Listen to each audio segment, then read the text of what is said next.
Et je tiens tout d'abord à saluer les services régionaux qui, sous l'autorité de leur directeur général, ont sans doute dû travailler d'arrache-pied pour arriver au présent document.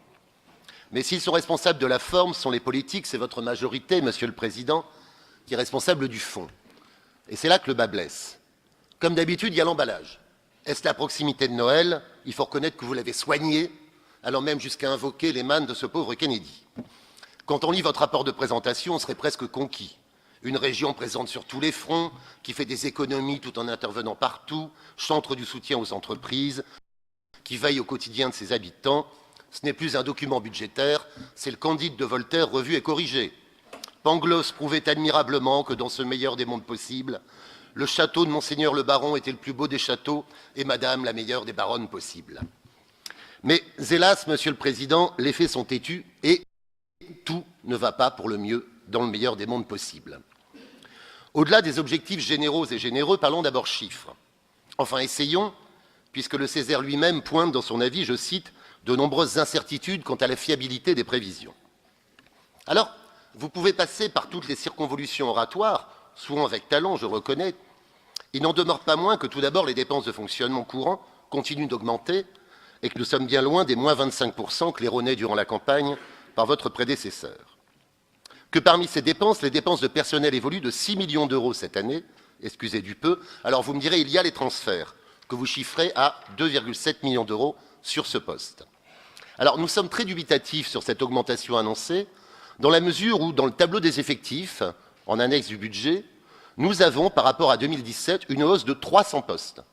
5 499 postes de titulaires pourvus au 1er janvier 2018, contre 5 144 au 1er janvier 2017, minorés par une réduction de 55 postes de non-titulaires. C'est dans vos documents.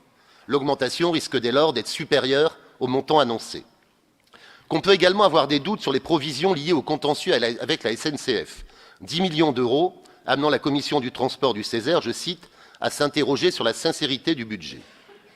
Que la dette continue encore et encore à augmenter. Le budget prévoit cette année pas moins de 139 millions d'euros de dettes nouvelles, menant le stock de dette à près de 3 milliards d'euros. Ce alors même que vous disposez de plus de 100 millions d'euros de recettes exceptionnelles d'investissement, comme cela nous a été dit. Inquiétant pour l'an prochain. Que dès lors la charge de la dette augmente avec des intérêts qui devraient être de 6 millions d'euros supérieurs aux réalisés 2017, sans parler des risques liés à une hausse des taux qui arrivera un jour ou l'autre, nous le savons. Que par voie de conséquence, votre marge de manœuvre se réduit et se réduira forcément de plus en plus, et que cela vous empêche par exemple de travailler sur des exonérations ciblées de CVAE qui auraient un vrai effet sur le secteur économique.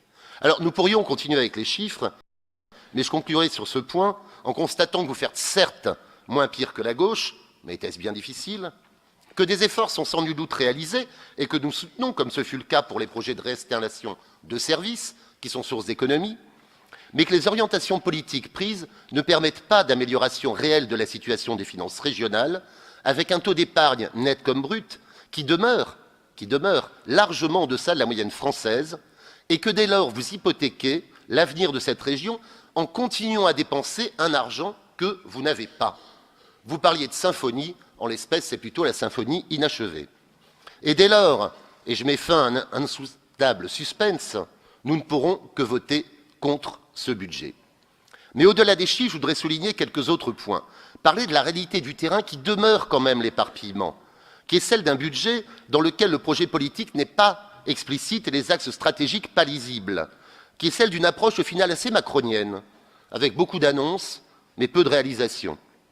Comme c'est le cas pour votre nouveau mantra, les 20% de dépenses autour de l'accord pour le climat, qui n'apparaissent pas clairement dans le budget, mais que vous arrivez, on l'a vu, à prouver avec de subtils classements, qui ne changeront finalement pas grand-chose, mais feront, très joli, je le concède, dans les interviews. Alors évidemment, il y a de bonnes choses dans le budget, au moins dans les intentions, mais elles pourraient être bien meilleures dans le concret. Nous disons oui aux fiers, mais réellement renforcés, nous y reviendrons, et plus lisibles, comme vous l'avez annoncé, problème de lisibilité que nous avions d'ailleurs soulevé dès l'origine. De même que nous disons oui à un guichet unique plus performant, problème de performance que nous avions également annoncé en son temps. Écoutez-nous parfois. Nous disons oui aux actions menées pour sortir de la saisonnalité touristique, mais non à votre décision de réduire votre soutien aux événements locaux, qui y contribuent pourtant largement et qui va à l'inverse de cet objectif. Nous disons oui à l'objectif de 50 000 apprentis, mais restons dubitatifs quant aux moyens mis en œuvre pour l'atteindre. Nous disons oui à l'amélioration de la qualité de service dans les transports, mais regrettons que le fol amour avec la SNCF, qui devait tout résoudre début 2016, se soit vite transformé en un divorce difficile, et nous disons non aux millions dans des études pour une ligne nouvelle qui ne verra jamais le jour. Nous disons oui au circuit court, ou plutôt au circuit de proximité, ce qui n'est pas tout à fait la même chose. Mais nous étonnons que nous n'en soyons qu'à de timides expérimentations sur 3 lycées, que la lutte contre le gaspillage alimentaire ne soit pas non plus affichée comme une priorité. En ce domaine de la restauration scolaire, nous restons sur notre faim. Nous disons oui aux investissements dans les lycées, mais attendons un véritable PPI qui permettra de les rationaliser dans la durée. Nous disons oui au centrage de vos interventions dans la politique de la ville ou auprès de certaines associations, mais déplorons la persistance d'un ensemble de financements que nous voyons défiler en commission permanente à des projets pour le moins discutables. Oui, enfin, une politique d'équilibre territorial, mais non à la tendance au tout métropole qui transparaît dans vos financements comme dans les schémas directeurs, ainsi qu'à la réduction à 10 millions d'euros de cette idée pourtant excellente que nous partagions, qu'est le FRAT, qui aurait dû être justement un outil renforcé en priorité. Alors, Monsieur le Président, s'il vous plaît, moins d'effets d'annonce, moins d'omniprésence pour plus de pertinence, davantage de choix pour moins de dettes, et nous arriverons à plus de résultats. Au vu des moyens de la région et des déclarations effectuées, les habitants de la région Smart, Sud, Provence, Alpes, Côte d'Azur, Méditerranée, on ne sait plus trop, sont en tout cas en droit de les attendre. Je vous remercie.